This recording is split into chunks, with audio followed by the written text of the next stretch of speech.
Amigos de Venezuela, siempre, siempre Venezuela, era nuestra edición meridiana correspondiente al 14 de agosto del 2023.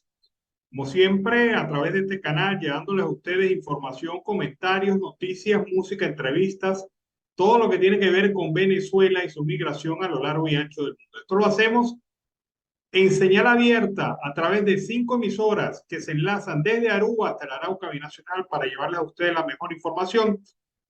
También nuestros canales digitales que nos permiten estar en este momento en cualquier parte del mundo a través del Facebook Live y nuestras opciones que le dan a usted la oportunidad de vernos en diferido en el horario que más le convenga a través de nuestras redes sociales y nuestro canal YouTube Siempre Venezuela.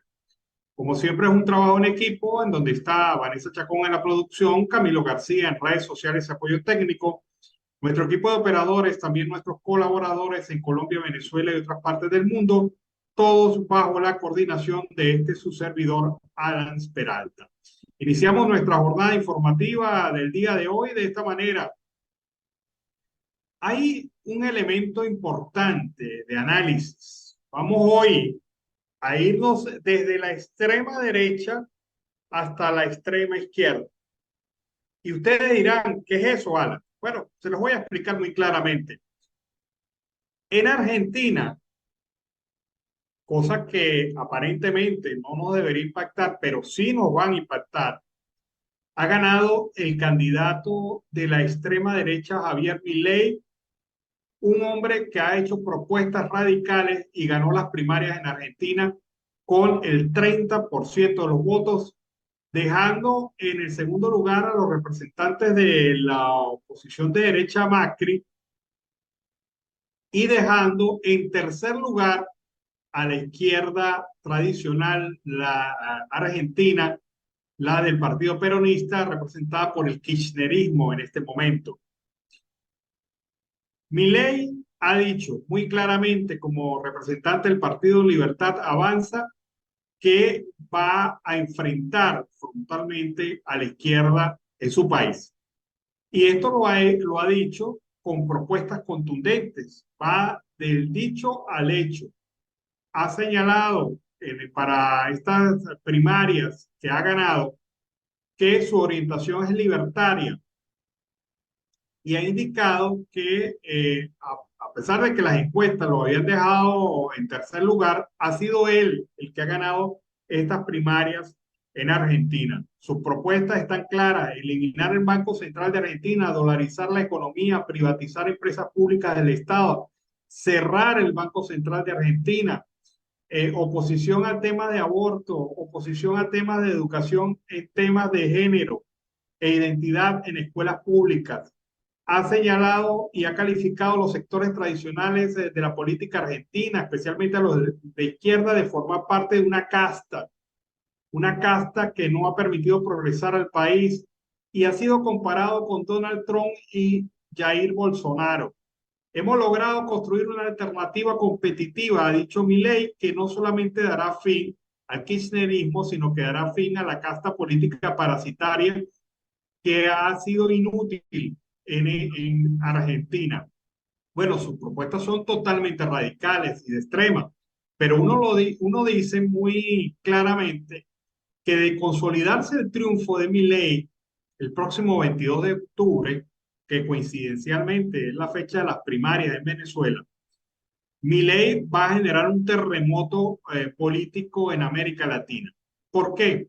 Porque se identifica claramente como libertario y sería la primera vez en la historia de este país que llega un hombre con ideas extrema derecha al poder. Sería el primer hombre de extrema derecha que llegaría al poder en la Casa Rosada en Argentina. Y uno se pregunta, ¿qué tiene que ver esto con Venezuela? Es que Milei lo ha dicho claramente, va a enfrentar el tema de las propuestas populistas de presidentes de izquierda como Kirchner, los Kirchner, que a punta de populismo y de promesas vacuas y vacías ha llenado a la Argentina de mentiras, de robo, de corrupción, de situaciones difíciles en un país que, como Venezuela, tiene todas las potencialidades para convertirse en un país poderoso del primer mundo. Pero no, la izquierda lo ha condenado, esta izquierda populista. Me refiero a esta izquierda populista. Hay que diferenciar muy claramente los términos de izquierda.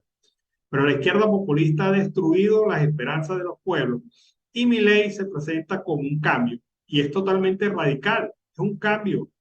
Es un cambio disruptivo, porque ni se parece a la derecha tradicional de la Argentina y mucho menos a la izquierda en el populismo. Él ha dicho las cosas claramente como son y se ha presentado claramente como es. Y quizás esto es lo que busca la gente en América Latina, candidatos que sean sinceros, transparentes, claros, que se le pueda, que no, no doren la píldora con el objetivo de ganar votos, sino que sean frontales. Y este es el mensaje que las sociedades les están enviando al resto de partidos políticos en América Latina. La demagogia populista hastió. Hay un hartazgo frente a la demagogia populista. ¿Por qué? Porque se han cansado de ofrecer, ofrecer, ofrecer, ofrecer, ofrecer y no han resuelto nada. Vean ustedes las circunstancias de países como Bolivia, por ejemplo, en donde hoy se anuncia que Evo Morales va a ser el candidato de nuevo para las elecciones presidenciales del 2025 en Bolivia. Y lo están anunciando hoy.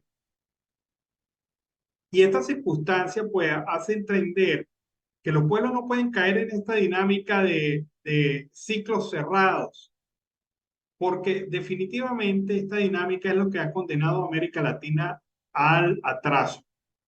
El señor Javier Milei es una persona que indudablemente no convoca eh, las emociones de algunos populistas. Y no lo convoca porque el hombre es cortante, como un cuchillo con la mantequilla. Y definitivamente la gente votó por eso en Argentina. Una Argentina que ha estado pendular entre la izquierda y derecha durante los últimos años, pero que no ha logrado encauzarse y que tiene ahora en América Latina la segunda inflación más grande después de la de Venezuela. Y uno dice, ¿será que los pueblos ya definitivamente quieren otra cosa? Parece que sí. Este es el mensaje que envía Milei a América Latina y que sin duda alguna estará muy expectante para el próximo 22 de octubre cuando van a ser las elecciones presidenciales en este país. Bueno, en otro orden de ideas, les comentaba, vamos de la extrema derecha a la extrema izquierda. La intervención del Partido Comunista de Venezuela. Una cosa que es de verdad, se venía anunciando desde hace mucho tiempo, y era que el Partido Comunista de Venezuela se había convertido en la piedrita del zapato en el mundo de la izquierda para el régimen de facto. Porque ese Partido Comunista de Venezuela le dijo en su cara en Cuba, en un pleno mundial de partidos comunistas, le dijo al gobierno de facto de Nicolás Maduro, ustedes no son comunistas, ustedes no son de izquierda, ustedes son neoliberales. Y eso para el régimen fue como una mentada de madre, porque la verdad es que eso molesta a alguien que se vende como de izquierda. Y el Partido Comunista le fue quitando la máscara, fue pelando gajo tras gajo al régimen de facto, diciéndole y señalándole todos los errores, fallas, promesas incumplidas y poco compromiso con el tema de la izquierda latinoamericana. La gente se pronunció sobre eso. El Partido Comunista, a través de Figuera y su equipo, señalaron las cosas. Y Figuera, diputado de la Asamblea Nacional Ilegítima, nunca tuvo derecho de palabra porque dentro de ese rango de acciones del chavismo, ellos detestan a la oposición de derecha, pero detestan aún más a la oposición de izquierda. Y por eso es que han intervenido partidos que antes eran sus aliados. Ahora el último partido intervenido es el Partido Comunista de Venezuela. Ahora, vemos una circunstancia de verdad bastante complicada acá. Una circunstancia que genera una respuesta ya de algunos países y partidos comunistas de 16 países que ya se han pronunciado en contra de la intervención del Partido Comunista de Venezuela. Pero el Partido Comunista de Venezuela ha hecho pintas en Ecuador, ha hecho pintas en Chile en contra del gobierno de facto de Nicolás Maduro. Y uno dice, bueno, aquí están unas cosas bastante claras. Un régimen que ha perdido credibilidad hasta dentro de la propia izquierda latinoamericana. Y no es solamente, y es que hay que decirlo muy claramente, el tema del régimen de facto de Nicolás Maduro no es ideológico, no es ideológico, es un tema de una casta corrupta que se ha montado en el poder y que se ha dado el tupé de empobrecer al 98% del pueblo venezolano de una manera criminal. Y eso es lo que critica el Partido Comunista de Venezuela. Ahora, vean ustedes cómo de manipulada ha estado esta intervención del Partido Comunista a través de la designación de la Junta Ad Hoc que administra este partido. Vean ustedes quiénes son los nuevos propietarios de los signos políticos del Partido Comunista en Venezuela una vez tomada la decisión por parte del Tribunal Supremo de Justicia, su sala constitucional. Vean ustedes esto. Henry Parr lo han nombrado presidente del Partido Comunista. El problema es que Parra fue expulsado en el año 2021 tras apoyar la candidatura de Freddy Bernal a la gobernación del estado Táchira. Y esto fuera de la política de alianza electoral aprobada por el Congreso del partido. O sea, simplemente no apoya el partido, no es la primera vez que lo hace, lo ha hecho en anteriores oportunidades. Y Henry Parra, pues, se autoexcluyó del partido y fue definitivamente expulsado del Partido Comunista en el 2021. O sea, ya no es miembro del Partido Comunista. Sin embargo, ahora vuelve como presidente del Partido Comunista. Y la misma situación ocurre con Sisto Rodríguez, que es nombrado secretario general. Y este es peor. Sisto Rodríguez tenía 10 años de haber abandonado el Partido Comunista de Venezuela. 10 años. Y ahora vuelve como secretario general. Griseldis Herrera, nombrada como secretaria de organización del Partido Comunista. Es una funcionaria del Consejo Nacional Electoral que está en comisión de servicio en el estado de Monagas, en la gobernación de Monagas, donde presta su servicio como consultora jurídica, pero además es militante del PSUV. O sea, ella no es comunista, no es del Partido Comunista, es militante del PSUV. Carlos Figueroa fue candidato de un partido independiente, el UPP 89, a las elecciones regionales de 2021. Por lo tanto, tampoco es del Partido Comunista. Zoilo Arostegui, secretario de Ideología, es coordinador político de la estructura regional del PSUV en Monagas y pertenece al equipo de trabajo de Raúl Brazón. Johan Corazpe, secretario de Agitación y Propaganda, es militante del PSUV, es funcionario del Ministerio de Comunas, también trabaja en el CNE, no sé dónde sale la multiplicidad de cargos y si eso es legal, eso no tiene nada de legalidad. Y es coordinador de un centro electoral en la parroquia Altos de los Godos en Maturín, Estado Monagas. Vean ustedes que todos, varios miembros de la nueva directiva del Partido Comunista son del Estado Monagas y pertenecen al PSUV Monagas. ¿Y quién es de Monagas? A propósito. Ajá, Diosdado Cabello. Bueno, Robinson García, secretario agrario y campesino, y es militante y concejal de una organización que se vende como de oposición. Somos Venezuela, en el municipio Obispo del estado Barinas. Ahora, tiene 1, 2, 3, 4, 5, 6, 7 miembros la directiva del Partido Comunista y los 7 miembros no son del Partido Comunista. No son del Partido Comunista. Formalmente no lo son.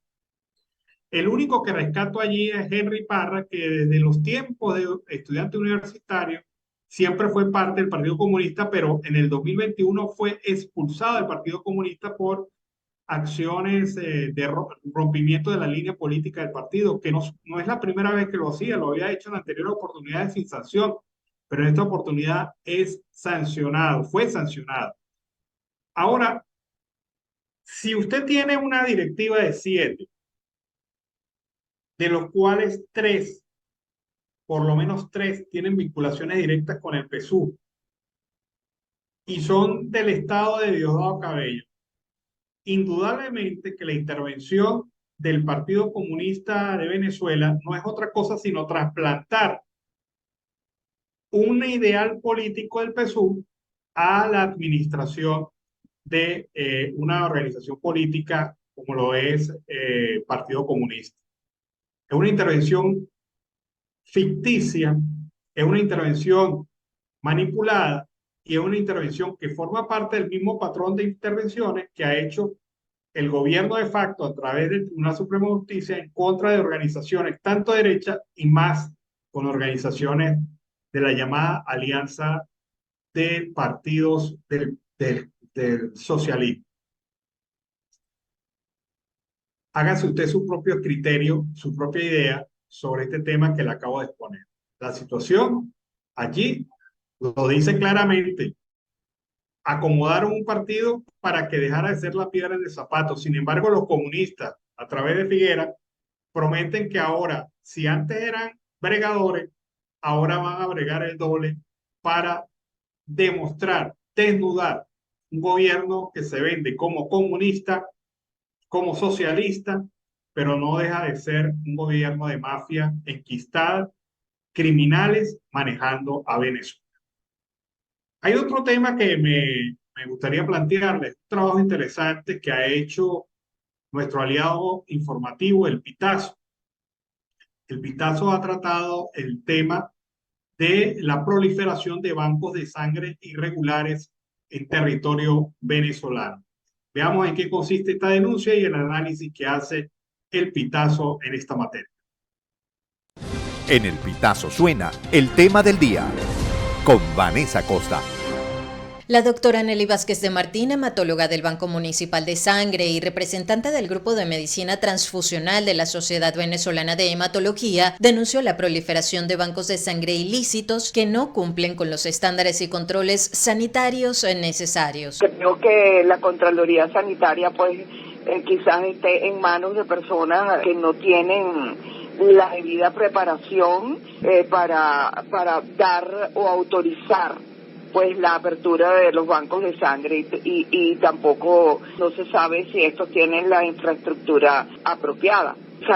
Tenemos conocimiento de que abren bancos de sangre en centros comerciales, en apartamentos, etcétera, y yo sé también que hay como personas que se ocupan de transfundir, yo los llamaría transfusores de maletín, que aparecen de la nada con una neverita con la sangre, que no se sabe cómo fue procesada, de dónde la obtuvieron, quién hizo las pruebas, cómo se hicieron las pruebas, porque no hay un control de calidad para nada, en absoluto, A mí me parece una cosa sumamente grave. La especialista explicó que por ser considerada como un medicamento esencial, la preparación de la sangre desde que se obtiene del donante hasta que es transfundida es un procedimiento que amerita de un control de calidad estricto. En ese sentido, subrayó que en el país no hay contraloría ni vigilancia sanitaria. La preparación de la sangre, desde que se obtiene del donante hasta que sea transfundida, es un procedimiento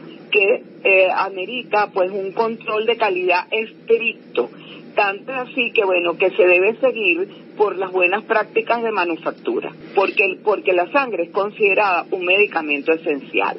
Si eso no se sigue, nosotros no podemos obtener productos seguros y de calidad. No existe ningún control, no existen políticas desde el Ministerio de Salud apropiadas, no existe una dirección tampoco, ni una Contraloría Sanitaria ¿verdad?, que controle y valga la redundancia, pues los servicios de sangre.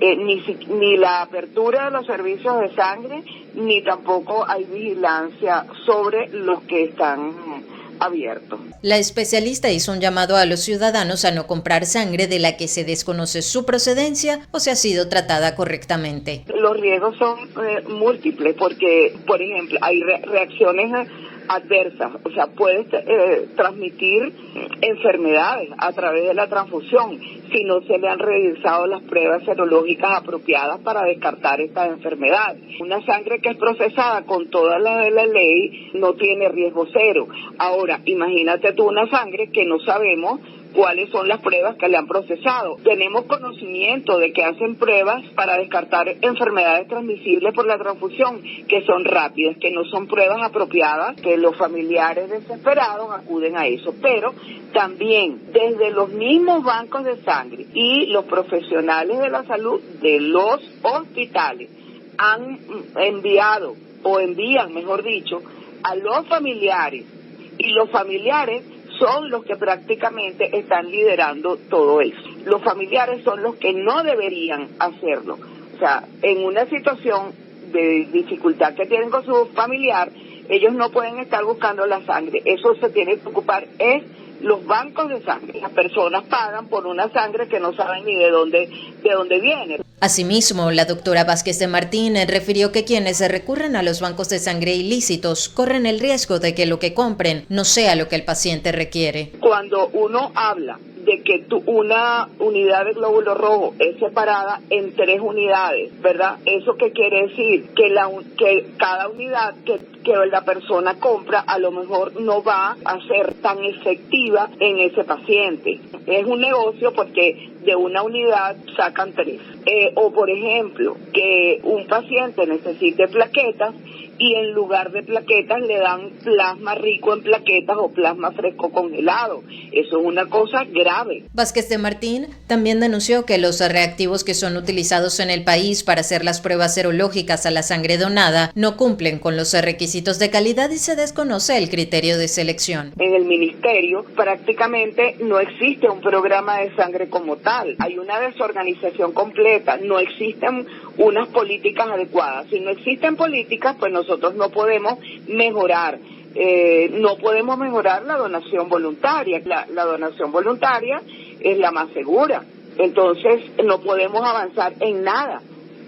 Yo creo que nosotros estamos en el siglo pasado completamente en lo que se refiere a bancos de sangre, porque no hay ni siquiera reactivos adecuados. O sea, llegan los reactivos y nadie los evalúa. Los reactivos serológicos que se están usando en el país antes eran evaluados en el Instituto de Higiene y actualmente no. Entonces, ¿qué quiere decir eso? Que la seguridad transfusional está seriamente comprometida porque no tenemos donantes voluntarios, porque no hay reactivos de calidad, porque nadie evalúa lo que se compra aquí, porque no hay una gente apropiada, preparada a nivel del Ministerio de Sanidad. Por otra parte, desde finales de 2018, la Sociedad Venezolana de Hematología ha alertado que los bancos utilizan bolsas vencidas para almacenar la sangre donada, lo que pudiera comprometer su calidad, situación que, según la especialista, aún persiste. Aquí durante muchos años se utilizaron bolsas vencidas y esas bolsas eran entregadas desde el Ministerio de Salud. O sea, el mismo gobierno enviaba a sus bancos de sangre bolsas vencidas y quizás aún quedan por allí. O sea, a mí no tengo constancia, pues porque en el Banco Municipal ya no se utilizan, pero quizás en el interior de la República las hay. Y si no las usan y si no tienen, los bancos de sangre mandan al paciente o al familiar a comprar la bolsa en otros bancos de sangre. Hasta ahí hemos llegado. Y si no tienen para hacer las pruebas serológicas, mandan al donante a que se hagan las pruebas serológicas en algún laboratorio externo al banco de sangre. El tema del día con Vanessa Acosta. Esta y todas nuestras informaciones puedes ampliarlas en elpitazo.net. Bueno, grave, ¿no? O sea, bancos de sangre irregulares en Venezuela. Y allá hay un comercio oculto Ahí hay un comercio, una comercialización por la sangre y por sus derivados. Cuando un familiar desesperado no consigue la sangre, pues esta gente le llega y le ofrece a un precio X la compra de la venta de este producto sanguíneo y sus derivados. Grave la situación que denuncia este reporte del Pitazo. Vámonos a la pausa comercial musical del momento y al regreso seguimos aquí con más de Venezuela siempre, siempre Venezuela. Bueno, amigos de Venezuela siempre, siempre Venezuela, seguimos aquí con más información. Bueno, cosa extraña, ¿no? ¿Ustedes qué creen? Una raya más para el tigre. Venezuela registra la inflación anualizada más alta del mundo. Jesús David Ballén, director de análisis y estrategia de la Casa de Bolsa, señaló que los países de mayor inflación son aquellos que no hacen el manejo correcto de la política monetaria y cambiaria, motivo por el cual la elevada devaluación de la tasa de cambio presiona los precios al alza. Actualmente Venezuela es la economía que presenta el mayor costo de vida en el mundo, con una tasa anualizada de inflación de 404%. ¿Qué quiere decir? Que entre agosto del año pasado y agosto de este año, la tasa de inflación ha sido de 404%. Nadie aguanta eso. De acuerdo con los datos de Trading Economics, solo en junio los precios se encarecieron 8,5%, con variaciones que incluyen 19,5% de aumento en el sector servicios, 6,9% en alquiler de viviendas, 7% en alimentos y bebidas no alcohólicas y 9,1% en gastos relacionados con el transporte, eso según el Observatorio Venezolano de Finanzas. Especialistas y expertos financieros dieron por terminado el lapso de 50 meses de hiperinflación en el país el pasado mes de febrero. Pero en estos momentos, Venezuela pudiera regresar al fenómeno financiero debido a la inestabilidad económica. A Venezuela le siguen otros países como Líbano, Siria, India, Zimbabue, Sudán y Surinam como las naciones que tienen disparado el indicador de inflación anualizada. Vemos cómo los países que lideran la inflación en América Latina sigue siendo Venezuela, seguido por Argentina, donde la política monetaria está al servicio de la fiscal, es decir, se ha utilizado los bancos centrales como fuente efectiva de financiamiento del gobierno. Y está claro que no tienen bancos centrales o que no son independientes por haber disparado este indicador. O sea, ¿de qué nos sirve una constitución y una ley orgánica del Banco Central de Venezuela que dice que es independiente, cuando la verdad verdadera es que el régimen hace lo que le da la gana con la maquinita de hacer dinero, que es el Banco Central? José Ignacio López, director de estudios económicos de Corfi Colombiana, ha señalado esta situación. Venezuela, según Jesús David Ballén, los países con mayor inflación son aquellos que no hacen un manejo correcto a la política monetaria y cambiaria, por lo que la elevada devaluación de la tasa de cambio presiona los precios en alza.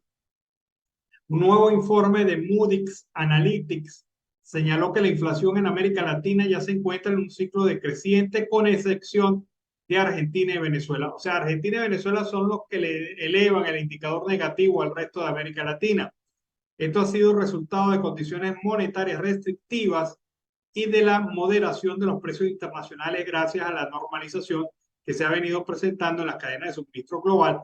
Esto en relación al resto de América Latina, pero, repito, el lunar de América Latina es Venezuela, seguido de Argentina. Las preocupaciones crecen y una de ellas es la de la plataforma unitaria de la oposición venezolana, que alertó hoy sobre los intentos del régimen de facto de impedir las primarias del próximo 22 de octubre. A través de un comunicado que se hizo público en redes sociales, se denunció que desde hace semanas voceros del régimen han desarrollado una línea comunicacional que vincula la primaria con la violencia, cuando han sido ellos los que sistemáticamente han ejercido la violencia sobre candidatos en los distintos recorridos realizados en el país. Mencionaron que están comprometidos con el proceso y que pese a los intentos de Miraflores, continuarán con la organización de la consulta interna en la que la plataforma escogerá el candidato presidencial para enfrentar a Maduro en los comicios del 2024. Estamos convencidos de que si todos los venezolanos nos comprometemos en ser protagonistas de nuestro futuro y vamos unidos a la elección primaria, este 22 de octubre estaremos dando nuestro primer paso para el cambio en Venezuela. Dijeron que este tipo de expresiones y hechos demuestran que el miedo que le tienen al pueblo venezolano exige cambio. Es la posición entonces de la plataforma unitaria en relación al tema de las elecciones primarias. Vamos a escuchar ahora en este momento Notiaudio El Pitazo, alianza informativa entre esa organización y Siempre Venezuela. Notiaudio El Pitazo, un preciso resumen de lo que ocurre en toda Venezuela, con Catherine Medina. Saludos, estimados oyentes. A continuación hacemos un repaso informativo por las noticias más destacadas hasta este momento. Comenzamos. Corte de Estados Unidos fija juicio para revisar la duración del programa de parol humanitario.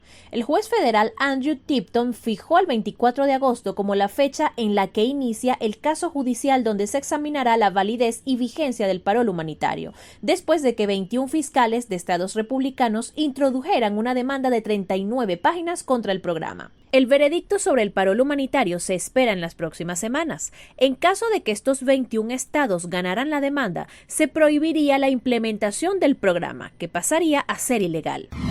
Refinería paraliza producción de gasolina en Falcón por falla de horno. El centro de refinación Paraguaná, ubicado en el estado Falcón, paralizó la producción de gasolina de alto octanaje, según lo denunció el sindicalista petrolero Iván Freites. Según expone Freites, la paralización de la producción se debió a que un reformador que produce gasolina de alto octanaje presentó problemas en un horno, lo que provocó una disminución en la producción de gasolina a solo 40.000 barriles diarios en el país.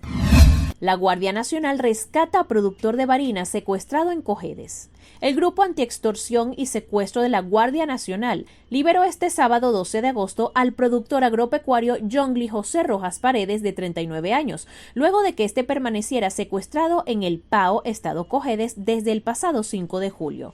Rojas Paredes tiene su residencia en Pedraza, estado Barinas. El hombre se trasladó hasta Tinaco, en Cojedes, para encontrarse con una persona que compraría su camioneta. Luego de encontrarse con los supuestos compradores, estos lo trasladaron hasta el Pao, donde lo mantuvieron secuestrado por más de 40 días. ¿Quién era el médico que mataron dentro del módulo de Barrio Adentro? Antonio Valladares se llamaba el médico de 28 años que encontraron muerto dentro de un módulo de Barrio Adentro ubicado en Catia, Caracas. El cuerpo del joven tenía varias puñaladas, según las versiones policiales y la alerta a las autoridades que le dieron la esposa y la enfermera del especialista. El presidente de la Sociedad Venezolana de Puericultura y Pediatría, filial Aragua, Alejandro Crespo, repudió el hecho y otros representantes del gremio sienten indignación por este asesinato. El calor en Venezuela seguirá aumentando durante agosto. El meteorólogo especialista en climatología y pronósticos, Luis Vargas, expresó a través de su cuenta de Twitter este sábado 12 de agosto que las temperaturas en Venezuela continuarán aumentando de agosto a septiembre. El experto aclaró que el aumento de temperatura no es una ola de calor, sino el incremento de la temperatura que suele ocurrir en esta época del año en el país. Este año pudiera ser más notorio con los efectos del Niño, entre otros. Los valores más altos los pudiéramos percibir entre el 20 de agosto y continuarán por al menos un mes, dice el especialista. Estimados oyentes, este ha sido el panorama informativo hasta esta hora. Narró para ustedes Catherine Medina. Estas informaciones puedes ampliarlas en nuestra página web, elpitazo.net. También recibimos tus denuncias vía SMS o WhatsApp a través del 0414-230-2934.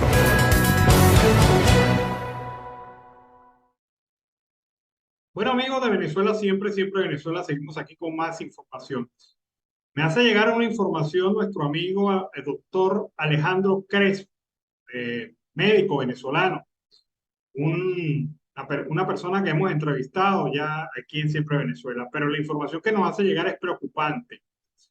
En los últimos 5 años, la violencia ha aumentado significativamente, incluso el abuso sexual en la población infantil de nuestro país. 432 casos de abuso sexual infantil entre el 2018 y el 2021, ha reportado el Observatorio Venezolano de la Violencia. 7.165 casos entre agosto y mayo del 2023, según las declaraciones del fiscal de facto a medios de comunicación. Esto es 60 veces más de lo ocurrido en años previos. O sea, se ha incrementado la violencia contra los niños en 60 veces más. Además, en su último informe, el SECODAT reporta el incremento en las solicitudes de atención médica y jurídica relacionada a casos de abuso sexual, 27% entre 2021 y 2022 y 46% en lo que va del 2023. Estas cifras son de alarma, de alerta, crisis. Un aumento del 91% en ingresos de pacientes por violencia sexual en el servicio de atención psicológica entre el 2018 y el 2021. En el mundo, las cifras de abuso infantil son difíciles de determinar por el estigma que representan, el miedo de las víctimas a represalias, pero se estima que 1 de cada 5 niñas y 1 de cada 20 niños son víctimas de este delito, que es más frecuente entre los 7 y los 13 años. 3 de cada 4 casos fueron victimizados por alguien cercano. Es una situación de verdad bastante lamentable, crítica y a la cual hay que prestarle atención. En los últimos 5 años ha aumentado la violencia y el abuso sexual contra los niños venezolanos. Hay que hacer algo, definitivamente, porque esta cifra sigue creciendo. Vamos a escuchar ahora a María García, lo que usted no escuchó a través de Siempre Venezuela. Lo que usted no escuchó a través de Siempre Venezuela Radio en Colombia, Curazao y Bonaire. Lo que usted no escuchó con María García. Bienvenidos a una nueva emisión, hoy lunes 14 de agosto de 2023. Polimaracaibo detuvo a Carlos Manuel Machado Obracho, presunto responsable de la muerte del joven con condición especial Armando Serrano, quien perdiera la vida al ser arrollado en la avenida Fuerzas Armadas en nuestra localidad. De 44 derrames petroleros originados entre enero y junio del presente año, 23 corresponden al estado Zulia, según registro del Observatorio de Derechos Humanos Ambientalistas. Hoy no hay entidad bancaria en Venezuela por celebrarse la Asunción de la Virgen María. Gobierno Nacional continúa con la demarcación y el acondicionamiento para la construcción del Parque Ana María Campos en el oeste de Maracaibo. Distribución de combustible podría verse afectada por presunta paralización de reformador de Nafta, que produce unos 40.000 barriles de gasolina en Venezuela, advirtió el sindicalista petrolero Iván Freites. Gobierno del Estado Zulia inició trabajos de construcción, reparación, modernización, impermeabilización e infraestructuras de la unidad educativa Joaquín Esteban en Maracaibo, la cual se realiza por fases. Como parte del rescate de la ciudad de Maracaibo, como proyecto abre sus puertas a través de la alcaldía para el concurso arquitectónico en la localidad. Internacionales. Curazao se convierte en la cuna de los venezolanos por masivas solicitudes de visas. Con más del 32% de los votos, el candidato presidencial por la libertad Alianza Avanza, Javier Milei, obtiene la victoria en Argentina. Deporte. Llorando con sentimiento, el venezolano Félix Hernández es recibido en el campo de béisbol por los Marines, su nueva familia deportiva. Hasta aquí los titulares de lo que usted no escuchó con María García. Volveremos con una nueva emisión el próximo miércoles 16 de agosto de 2023.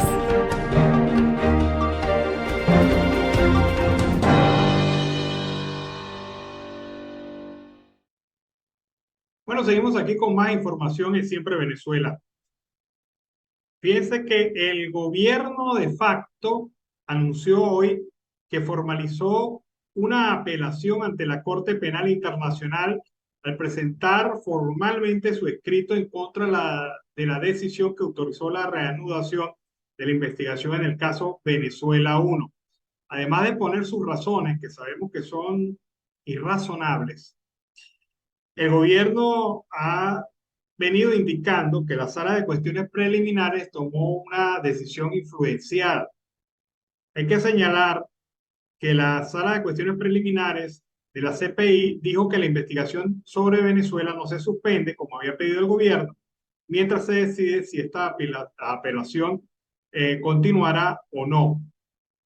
Es decir, paralelamente al proceso de apelación, el gobierno quería con la apelación paralizar la investigación. Ocurre que no, que la Corte Penal Internacional ha dicho, y eso hay antecedentes de eso, que en este caso la apelación a la decisión de la Sala de Cuestiones Preliminares se va a evacuar, se va a evaluar, pero esto no indica que se paralice la investigación. La investigación continúa, la investigación del fiscal Khan continúa, y el gobierno, pues, un tiro al aire. Esto no va a tener mayor fuerza debido a la contundencia de la decisión de la Sala de Cuestiones Preliminares. Ofensivos son cuando dicen que ellos son unos seres influenciables, cuando la verdad es que no tomaron una decisión muy estricta, apegada al derecho, para evitar precisamente que hubiesen este tipo de vacíos o condiciones. Miren lo que está pasando en Acción Democrática Intervenida, la Acción Democrática que dirige Bernabé Gutiérrez. Un grupo de dirigentes de esta organización, pertenecientes a la Acción Democrática, ha manifestado su decisión de disputarle la candidatura presidencial y exige un proceso interno que defina el abanderado para las elecciones presidenciales del 2024 en Acción Democrática Intervenida. 6 militantes de la facción que posee la tarjeta y los símbolos del partido, tras la intervención del Tribunal Supremo de Justicia en junio del 2020, aspiran a disputarle la secretaría a la candidatura presidencial a Bernabé Gutiérrez y exigen un proceso electoral interno que defina el abanderado para las elecciones presidenciales del 2024. ¿Quiénes son las personas que están solicitando esto? Los aspirantes: Leomagno Flores, Francisco de Umbría, Menfri París, José Mugueza, Luis Eduardo Martínez y Rafael Arriaza. Ellos solicitaron elecciones de base para elegir el candidato presidencial amparados en lo que establece el artículo 182 de los estatutos vigentes en Acción Democrática. En la comunicación, los aspirantes exigieron al Comité Ejecutivo Nacional reanude sus sesiones ordinarias suspendidas desde hace 4 meses para aprobar el calendario de las elecciones primarias, lo cual hasta la fecha no ha podido realizarse, a pesar de todas las gestiones y exhortos y hasta exigencias de los precandidatos que hemos hecho ante el secretario general nacional de AD. El secretario de la facción de AD de Falcón y uno de los aspirantes que envió la carta, Francisco de Umbría, sostuvo que están obligados a escoger un candidato mediante elecciones de base. El militante rechazó que Gutiérrez se presente como candidato presidencial cuando nadie lo ha elegido. Así que rebelión en la granja a el presidente de la AD intervenida, Bernabé Gutiérrez. Vamos a escuchar el reporte de Rixia Navarro desde la costa oriental del lago.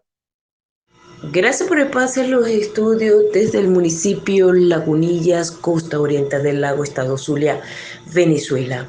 Para nuestros amigos del programa Siempre Venezuela, iniciamos la semana con el lago de Maracaibo, saneamiento de las riberas del lago de Maracaibo, que durante este fin de semana llevaron los diversos alcaldes en compañía de todo su tren municipal en toda la costa oriental del lago. Desde el municipio Santa Rita hasta el municipio Valmores Rodríguez se llevó a cabo este trabajo durante el fin de semana, incluyendo Miranda, donde el alcalde de esta entidad municipal es del área del oficialismo. Es por eso que todas las autoridades, conjuntamente con la gobernación del estado Zulia, el día sábado llevaron a cabo esa jornada de limpieza de las riberas del lago de Maracaibo. Caso municipio Simón Bolívar, donde también se sumó a esta limpieza de las riberas del lago. Y es que el alcalde de este municipio, Argelio Riera, la primera dama Marbelis Pérez de Riera, así conjuntamente con la gobernación del estado Zulia, basado a Manuel Rosales, y también al gobierno nacional, donde el ministro Néstor Reverol llevó a cabo estas instrucciones del trabajo y saneamiento del lago de Maracaibo. En representación del Ministerio del Ambiente estuvo Miguel Briceño, estuvieron diversas autoridades en lo que fue esta limpieza del lago, ya que esto se llevó a cabo desde muy tempranas horas de la mañana, el sábado 12 de agosto, donde se llevó a cabo esta recolección de desechos sólidos, caucho, basura y pote, siguiendo entonces este plan de saneamiento y supervisión de la costa oriental del lago, en lo que es el lago de Maracaibo, lago emblemático para todo el estado Zulia, ante el grado de contaminación que se llevó a cabo durante años en el lago de Maracaibo, por lo que estaremos esperando conocer la segunda fase de cómo será esta limpieza de todo el lago, ya que son las riberas, las orillas a las cuales se ejecutaron esta limpieza. Sin embargo, esperemos las instrucciones o conocer por parte del gobierno nacional cuál será entonces el siguiente o la siguiente fase para lo que es el saneamiento del lago de Maracaibo, elemento emblemático para todos los zulianos y también para toda Venezuela. Esta es la información que manejamos a esta hora para nuestros amigos de Siempre Venezuela. Les reportó Rixia Navarro. Bueno, y con el reporte de Rixia Navarro nos vamos a la pausa comercial y musical del momento. A regreso seguimos aquí con más de Venezuela Siempre, Siempre Venezuela. Bueno, seguimos aquí en Venezuela Siempre, Siempre Venezuela. En Venezuela, hoy, hay 288 personas privadas de su libertad por motivos políticos, de acuerdo con el balance que ha presentado Foro Penal a los medios de comunicación durante el día de hoy. Del total, son 155 militares y 133 civiles, entre ellos 20 mujeres, informó el presidente de la ONG, Alfredo Romero. El abogado precisó que 15.791 personas han pasado por prisión política desde el 2014. 9.415 personas se encuentran con medidas cautelares, es decir, que están fuera de la cárcel, pero se mantienen con medidas restrictivas a su libertad. Ha dicho también que 11 presos políticos han muerto bajo custodia del Estado, recordando su alerta sobre 50 privados de libertad que en este momento están viviendo condiciones de salud bastante complicadas, algunas de ellas derivadas por sus condiciones de prisión y de las torturas. 113 personas tienen más de 3 años en prisión preventiva sin condena. En muchos casos ni siquiera ha empezado el proceso judicial, lo que viola totalmente la ley. Foro Penal solicitó la liberación de estas personas y los tribunales la negaron. Esto es un crimen de lesa humanidad y en esta lista que tengo acá la tiene la Corte Penal Internacional, declaró. Romero también se refirió al proceso electoral en puertas, pues considera que mientras exista la persecución política, no puede haber elecciones justas. Si la presión política continúa y se mantiene esa soga al cuello para cualquiera que se oponga al régimen, proteste y proponga como candidato, no puede haber elecciones justas. Dentro del proceso de conversaciones, negociación política, no puede pasar por debajo de la mesa la situación de los presos políticos y la persecución. El presidente del Foro Cívico, Gonzalo Gimiot, dejó claro que la apelación del Estado venezolano en contra de la continuidad de la investigación por crímenes de lesa humanidad de la CPI no afecta ni paraliza el proceso que conduce el fiscal Karim Khan. En el momento en que la Sala de Cuestiones Preliminares de la CPI recibe esta solicitud del Estado venezolano, una de las cosas que deja en claro es que la manifestación que se va a procesar esta apelación, pero esto no suspende de ninguna manera la investigación realizada. Así que está el caso de 288 venezolanos que están como presos políticos, de ellos 20 mujeres en las cárceles venezolanas. Vamos a escuchar un reporte. Andrés Velázquez considera que lo fundamental en este momento es defender las primarias. Vamos a escuchar sus razones y su evaluación. Las conversaciones que existen son una sola: respaldar con fuerza la primaria. Eso es la única conversación que existe y creo que debe ser la única respuesta que en bloque deben dar los demócratas.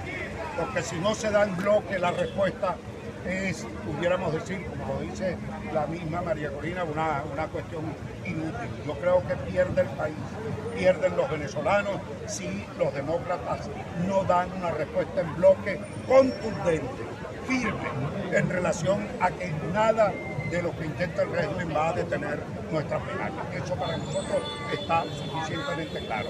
Y una vez realizada la primaria, resulte electo quien resulte, todos los candidatos deben respaldar con fuerza, dándole su apoyo a ese que el pueblo definitivamente elija. Pero lo importante de este proceso es el pueblo empoderado, el pueblo decidiendo no solo un candidato, decidiendo a una dirección política y a un liderazgo nacional que, respaldado por todo el pueblo venezolano, aquí no habrá trampa ni habrá negación por parte de Maduro a entregar el poder, sino que iremos a hacer valer y respetar el voto de los venezolanos para producir el cambio político que requerimos. ¡Fuera Maduro!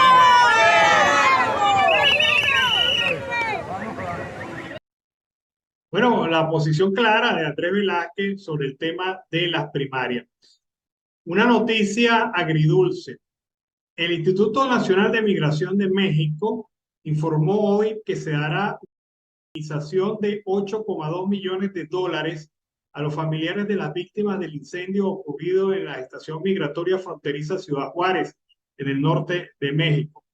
El instituto, que depende de la Secretaría de la Gobernación de México, detalló que los familiares de cada una de las 40 personas que fallecieron, entre ellas 7 venezolanos, hace poco más de 4 meses, recibirán la cantidad de 3,5 millones de pesos, unos $205,640 cada uno. Recordemos que la noche del 27 de marzo, 40 migrantes provenientes de Guatemala, Venezuela, Colombia, Honduras y El Salvador fueron víctimas de asfixia por el humo de un incendio que duró unos minutos, generado por 2 venezolanos, de acuerdo a las investigaciones de las autoridades mexicanas.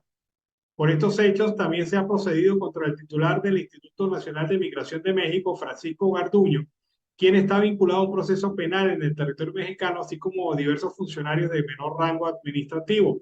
Las autoridades del gobierno mexicano añadieron que tanto continúa el procedimiento para la indemnización de los beneficiarios, se mantiene el proceso de acompañamiento de las víctimas lesionadas en su atención médica. Para asegurar el pago de estas indemnizaciones, la Secretaría de Hacienda y Crédito Público aprobó la creación de una partida presupuestaria especial para la reparación del daño. El monto total y respectivo de cada familia, aprobado por la Comisión Ejecutiva de Atención a las Víctimas del Gobierno mexicano, se realizó el pasado 10 de julio en Ciudad Juárez. Se sufragaron gastos de hospedaje, alimentación y servicios personales para las familias de las víctimas, por los correspondientes al pago de boletos de avión también. Agridulce porque los 7 venezolanos que fallecieron, sus familias nunca van a poder recuperarse de esta tragedia. Son 7 muertos. $200,000 es una buena cantidad para empezar otra vez la vida, pero $200,000 no sustituyen a sus familiares muertos. Por eso que hablo de una noticia agridulce. Vamos a ver este video. Javier Reynosa es profesor universitario de la ULA. Ha vivido varios años en el exterior, volvió a Mérida, a su ciudad natal, y tiene un testimonio grabado de la situación de esa de esta ciudad, la ciudad turística de Venezuela. Vean ustedes la narración de Javier y también vean las imágenes de la ciudad de Mérida este fin de semana. Veamos.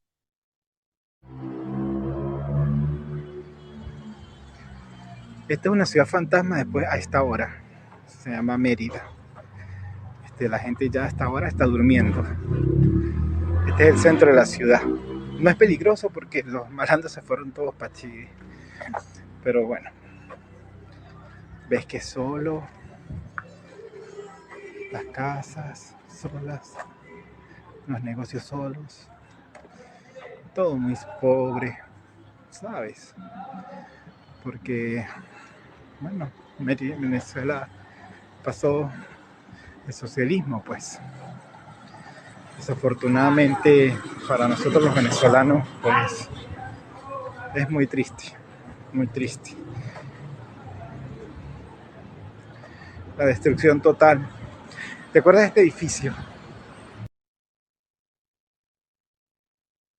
10 de la noche en Mérida, fin de semana. Yo no sé quiénes habrán ido a Mérida durante las temporadas de turismo o incluso siendo estudiantes.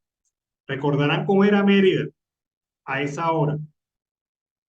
Ahora hay locales cerrados, soledad en las calles y es la ciudad turística de Venezuela. Saquen sus propias conclusiones. Bueno, seguimos acá en Venezuela, siempre Venezuela. Los candidatos a la primaria han continuado su labor, su promoción de sus opciones y sobre todo ese trabajo de gira por todo el país que ha movido el calor humano en este evento electoral. El candidato a la primaria, Carlos Prosperi, ha prometido retomar el programa de alimentación en las escuelas si resulta ser el abanderado de la oposición venezolana a partir del 22 de octubre y logra vencer al chavismo en la presidencial del próximo año. Prosperi además prevé activar los planes del vaso de leche útiles y uniformes para los estudiantes. Prosperi es postulado por Acción Democrática. La Acción Democrática que es la verdadera, no aquella que está intervenida. Él aseguró que desde el chavismo se ha pretendido arrebatarle el futuro al país y denunció asimismo que las escuelas están abandonadas y destruidas. Lamentó que esta situación se repita en los hospitales. Les aseguro que en el gobierno de la prosperidad vamos a devolver una salud digna, con hospitales bien dotados y salud de calidad para el pueblo, aseguró en un encuentro político sostenido en el estado Bolívar. Aseguró que acabará con el sectarismo y la exclusión que promueve el chavismo con el uso del carnet de la patria. Prosperi acusó al régimen socialista de profundizar el odio, aunque aseguró que no llegaría a la presidencia de la República para encarcelar a sus adversarios, porque no está postulado para el Tribunal Supremo de Justicia o para el Ministerio Público, sino para gobernar desde el Ejecutivo. El opositor aclaró que no es cuestión de impunidad, sino de tener claro las funciones constitucionales de las instituciones. Por ello, enfatizó en que garantizaría como gobernante la división de poderes. Esto lo ha dicho Prosperi en Ciudad Bolívar, pero Andrés Caleca aseguró en Higuerote que en el 2030, cuando concluye su mandato presidencial, que encabezará desde 2025, se irá para su casa, pues dirigirá un gobierno de transición que tiene entre sus prioridades recuperar la institucionalidad del país.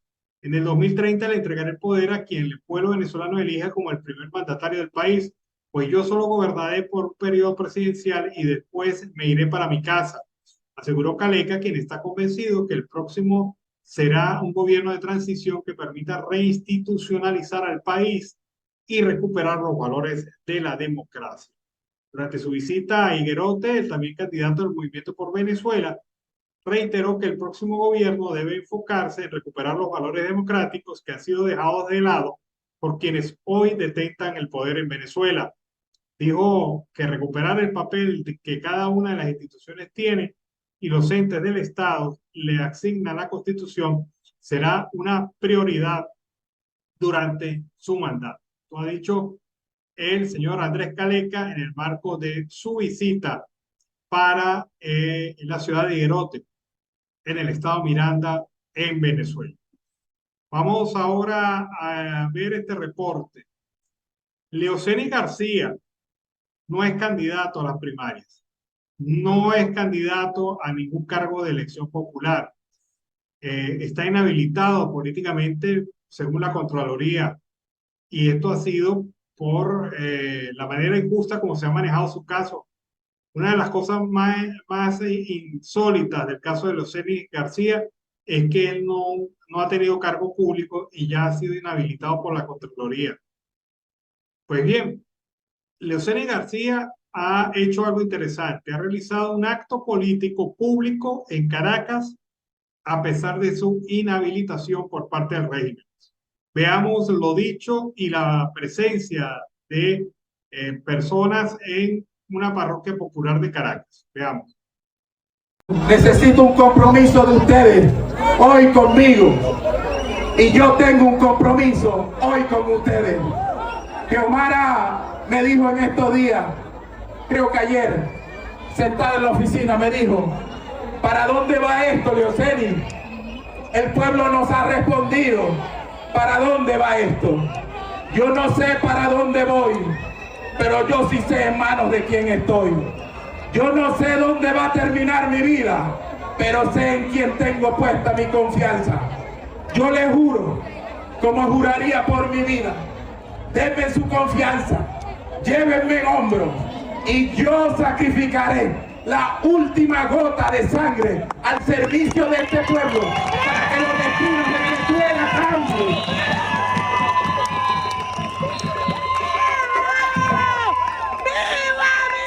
Por eso, ¿qué vamos a hacer a partir de hoy? Parafraseando al gran maestro Jesús de Nazaret, es ser un líder. Hay algunos que no creen en Jesús, está bien, pero hay que respetarlo, porque ese era un líder. ¿Saben por qué? Porque ese no derramó más sangre que la suya.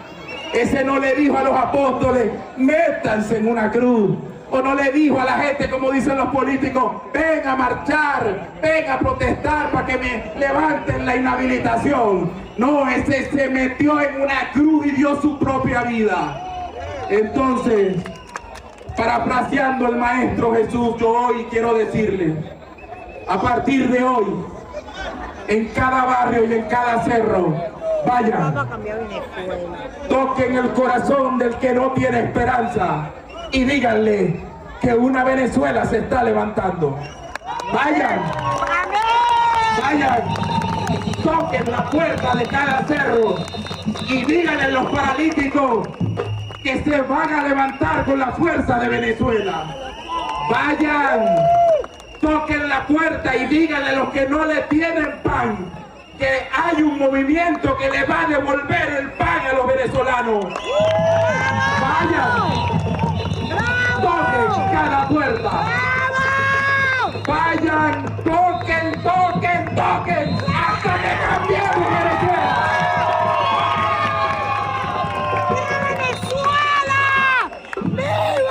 Les veo.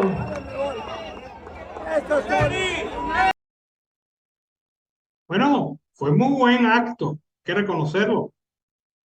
Sacar en Caracas una presencia masiva así como la que presentó es muy bueno. Pero eso demuestra el calor que está agarrando el ambiente político venezolano. La gente está saliendo a la calle.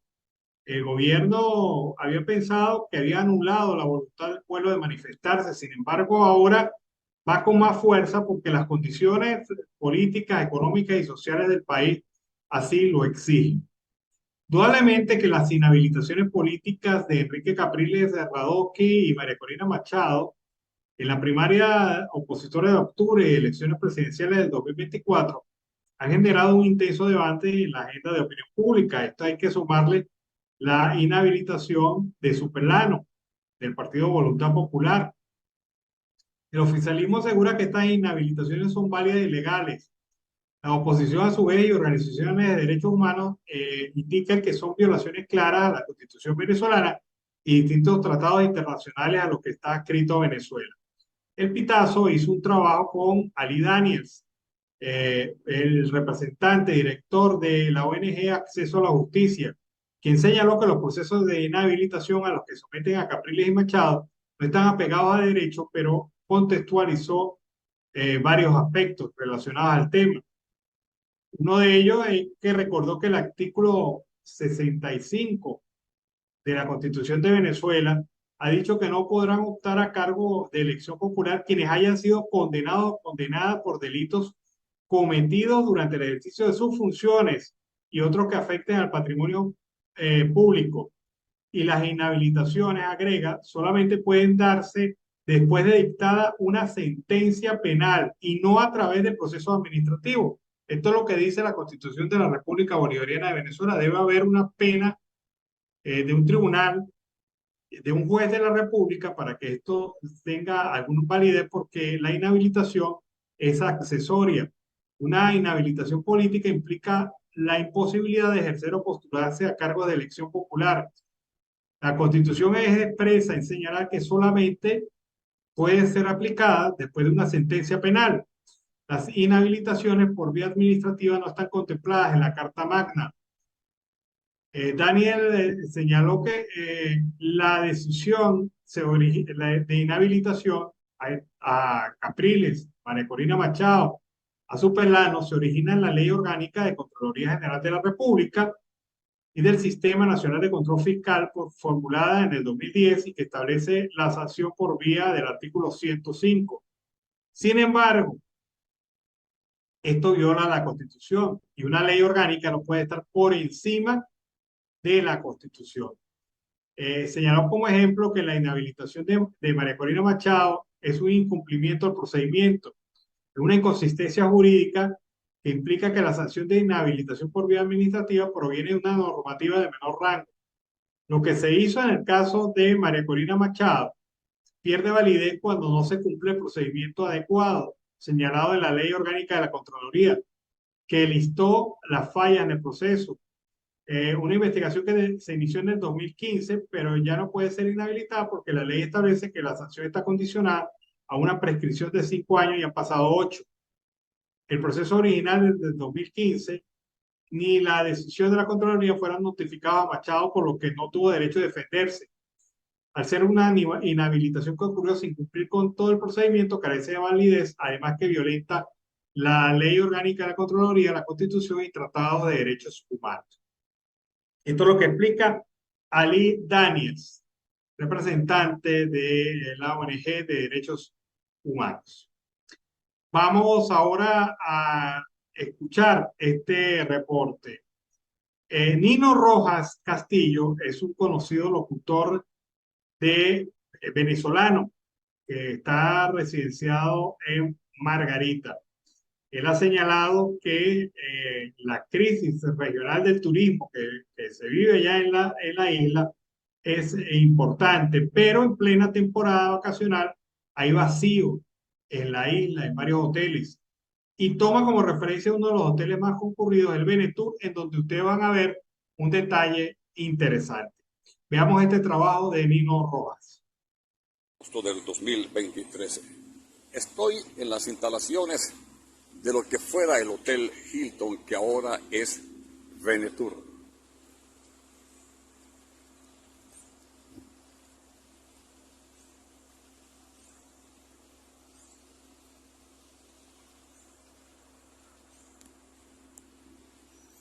Pero lo que le quiero mostrar a ustedes, lo que le quiero enseñar a ustedes, es algo que no cabe en la cabeza de nadie, solo del autor o de los que tienen que ver con esto.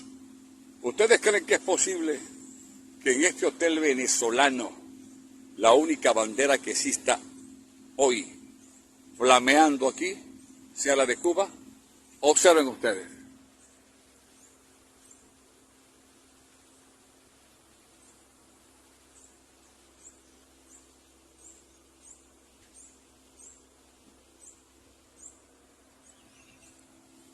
Y que no haya ni la bandera de Venezuela, ni la bandera del Estado de Nueva Esparta, ni la bandera de Por la Mar, donde se encuentra este hotel ubicado. Es una cosa que solo pasa en Venezuela, en más ninguna parte. Echémosle una miradita más.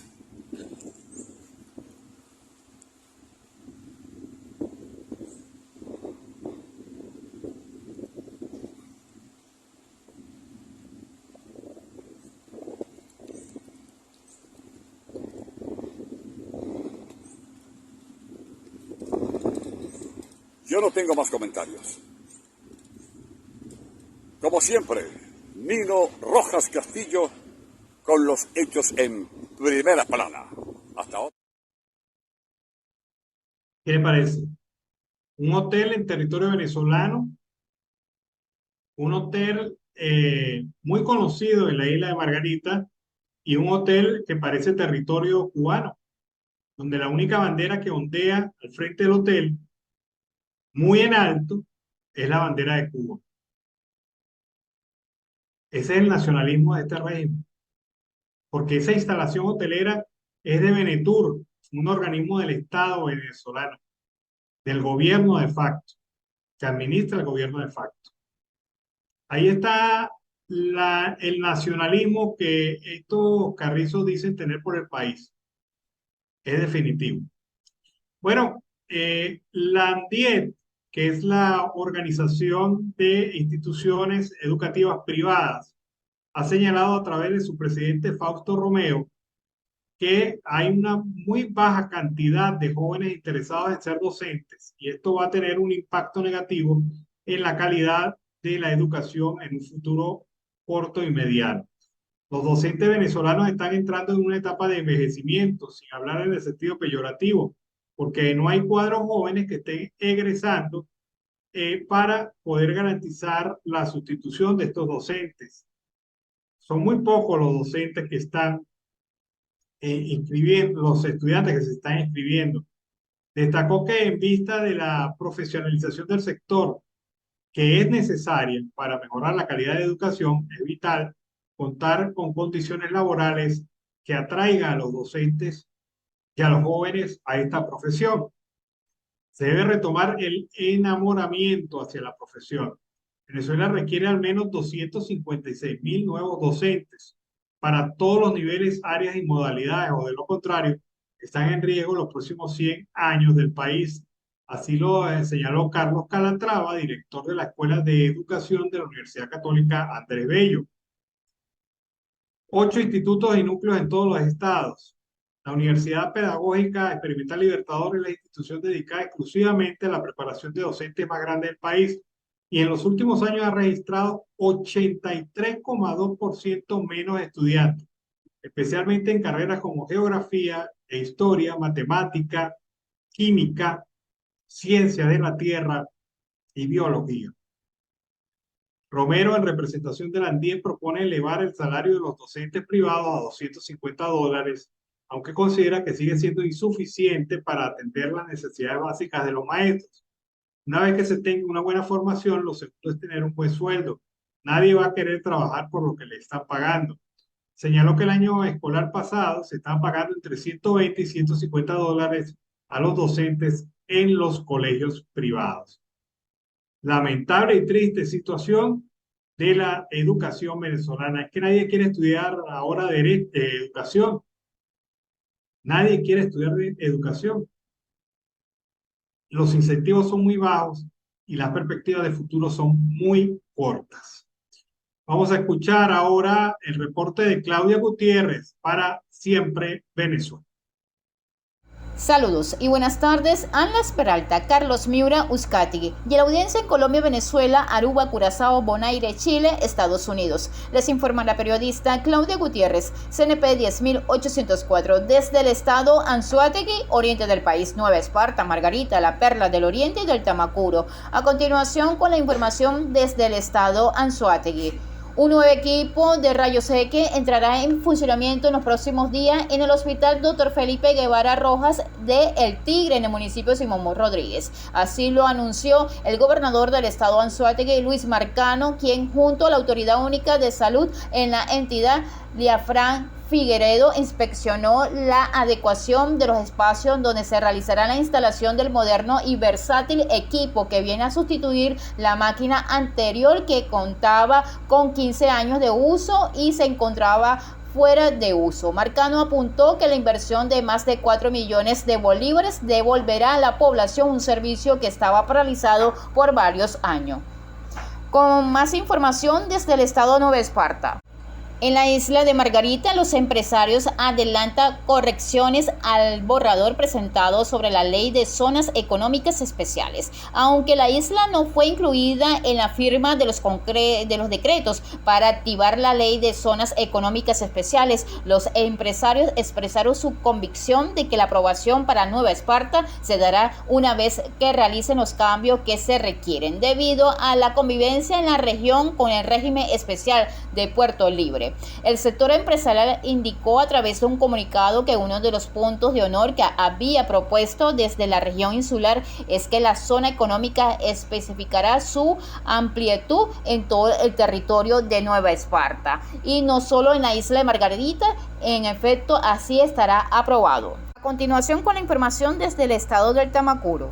Un sujeto fue capturado por funcionarios de la Policía Municipal de Tucupita del estado del Tamacuro por estar involucrado en el robo de material estratégico en las instalaciones de la entidad bancaria Caroní, ubicada en la calle Manamo del municipio Tucupita. La sustracción del material estratégico fue reportada por el vigilante de esa entidad bancaria al comando policial de Tucupita, a la cual asistieron los funcionarios de Poli Tucupita. El lugar de la aprehensión fue en la plaza 7 de octubre. Según explicó la directora de ese organismo policial, Milagros Sequea, que a través de la denuncia de un presunto hecho delictivo donde el denunciante se presentó en la sede del Cuerpo Policial Municipal manifestando que un sujeto estaba montado en el techo de una propiedad ubicado al lado de la entidad bancaria Caroní intentando sustraer parte de los aire acondicionados. El detenido quedó a la orden del Ministerio Público.